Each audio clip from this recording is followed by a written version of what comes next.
ইসলাম নারীকে কি মর্যাদা দিয়েছে এটা যদি একটু বলতেন স্যার। আল্লাহ রাব্বুল আলামিন নারীকে সর্বপ্রথম মানুষ হিসাবে মানবীয় মর্যাদা দান করেছে সবার আগে। জি আদম আলাইহিসসালাতু ওয়াসসালাম মানুষ সর্বপ্রথম মানুষ হিসাবে তার জীবন মর্যাদা। এই জন্য আল্লাহ রাব্বুল আলামিন বলছেন ওয়াখালাকা মিনহা যাওজাহা, তার কাছ থেকে আমি সৃষ্টি করেছি তার স্ত্রীকে, অর্থাৎ তার সমমর্যাদার স্ত্রী তার কাছ থেকে আমি সৃষ্টি করেছি, মানুষ হিসাবে মর্যাদা দিয়েছেন। এরপরে দ্বিতীয় মর্যাদা দিয়েছেন মা হিসাবে মর্যাদা দিয়েছেন। জি অবাসা মিনহুমা রিজালান কাসীরান ওয়া নিসা, আদম এবং হাওয়া দুইজন থেকে আমি পৃথিবীতে মানবকে ছড়িয়ে দিয়েছি, সৃষ্টি করেছি। তাহলে মা হিসাবে মর্যাদা দিয়েছেন।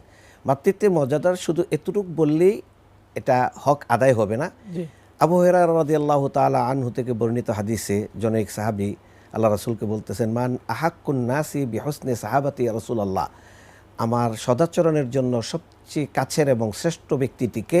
তখন আল্লাহ রাসূল বললেন তোমার মা। জি সেকেন্ড টাইম আবারও তিনি একই প্রশ্ন করলেন, আল্লাহ রাসূল উত্তরে বললেন মা।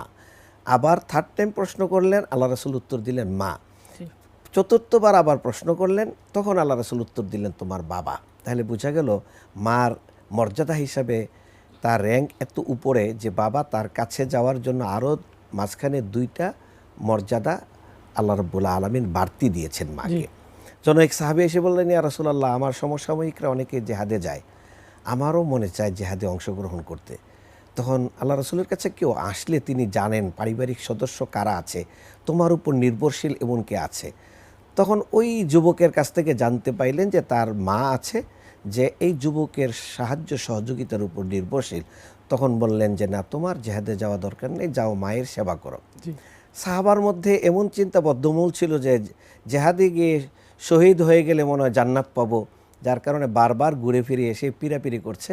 তখন আল্লাহ রাসূল বললেন, ইযহাব ফাযাম্মাত আল জান্নাহ তাহতা আকদামিল উম্মাহাত, তুমি যাও, তোমার জান্নাত তো তোমার ঘরে, তোমার মায়ের পদতলে তোমার জান্নাত, সেখানে গিয়ে জান্নাত খুঁজে বের করো। জি অর্থাৎ মাকে এত মর্যাদা ইসলাম দিয়েছে।